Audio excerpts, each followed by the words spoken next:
आपको बताना चाहते हैं कि कौन कौन से ऐसे अहम डेवलपमेंट्स हैं जो मंडे को और अगले पूरे हफ्ते हमें ध्यान देने हैं। Yes, sir. आशीष जी, आज तो फ्राइडे है, आपने चक्र पर ध्यान दिया, सुबह से आप पीवीआर और जितने भी मल्टीप्लेक्स स्टॉक्स हैं उनकी चर्चा कर रहे हैं। बताइए फिलहाल मूड माहौल कैसा है?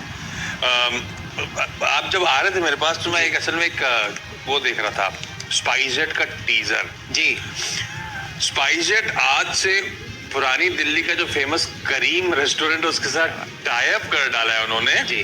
तो शान तंदूर, उनका फेमस प्लेटर जो है वो अब से दिल्ली बाउंड फ्लाइट्स पे स्पाइसजेट के अवेलेबल होगा। तो आज से वो एक्शन शुरू होता हुआ फ्लाइट्स पे। लेकिन हाँ, जहां तक अगले हफ्ते की ट्रिगर की बात है, सोमवार को जब हम कामकाज के लिए लौट के आएंगे तब आप लोगों में से कई लोगों ने टाटा सफारी नई वाली बुक कर डाली होगी, बिना पता कि कितना पैसा देना है दरअसल कार के लिए। वो एसयूवी की प्राइसिंग अनवेल होगी मंडे को।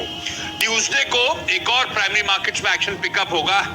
हिरनबा इंडस्ट्रीज का आईपीओ खुलेगा, 625 करोड़ रुपए मोबिलाइज करने की कंपनी जा रही है। वेडनेसडे को चेन्नई से एक्शन शिफ्ट होगा अहमदाबाद, और वहां पे दरअसल India versus England third test की तैयारी शुरू। तो वेडनेसडे को वो मुकाबला शुरू होगा, 1-1 है इस समय सीरीज, तो इसलिए इंपॉर्टेंट मुकाबला। थर्सडे को ये हम लास्ट लेग में एक्सपायरी के, तो अब मंथली एक्सपायरी की तैयारी, अगले हफ्ते थर्सडे को फरवरी वायदा की एक्सपायरी की तैयारी होनी है। और उसके अगले दिन जब हम लौट के आएंगे तो एक नई, दो नई, 16 इंक्लूजन्स वायदा बाजार में। क्या बात? वो नाम आपकी स्क्रीन पर आ जाएंगे, पढ़ूंगा नहीं। 16 कंपनीज हैं जो वायदा बाजार में शुमार होती हुई नजर आएंगी। और साथ साथ एमएससीआई की रीबैलेंसिंग, जहां पे इंडिया का वेट बढ़ने जा रहा है, और उसमें प्राइमरी जहां पे फंड फ्लोज आएंगे, टॉप 22 जो बन रहे हैं, Indus Towers, Bharti Airtel, HDFC Life और आईसीआईसीआई जनरल इंश्योरेंस। तो इंक्लूजन्स वाली कंपनी रडार पर रखिएगा, और एमएससीआई रीबैलेंसिंग में मेजरली जहां पे फ्लोज आने वाले उन स्टॉक्स को भी अगले हफ्ते रडार पर रखिएगा। तो 2-3 बातें मुझे समझ में आई। एक तो स्पाइसजेट, और दूसरा 16 नए मेहमान आप एफएनओ में स्वागत करेंगे 27 फरवरी ऑनवर्ड्स, और बड़े धाकड़ नाम है। आप उसमें देखिए कई सारे तो स्क्रीन पर आपको बहुत बढ़िया तरीके से चलते हुए दिखेंगे। कुछ एम्फेसिस मेरे ख्याल से फार्मा स्टॉक्स पर भी हैं। एल्केम लैब्स आपको आता हुआ दिख रहा है, ग्रैन्यूल्स इंडिया है, टेक स्टॉक्स आपके सामने बढ़िया तरीके से चलते हुए दिख रहे हैं, एयू स्मॉल फाइनेंस बैंक है। चलिए 3 तो मैंने फार्मा स्टॉक्स देख लिए, फाइजर, ग्रैन्यूल्स और एल्केम लैब्स। सोमवार के लिए क्या बनाए स्ट्रैटेजी, समझते हैं अनिल जी से, जो बता रहे हैं कि सोमवार को आप निफ्टी और बैंक निफ्टी के कौन से अहम लेवल्स पर नजर रखें।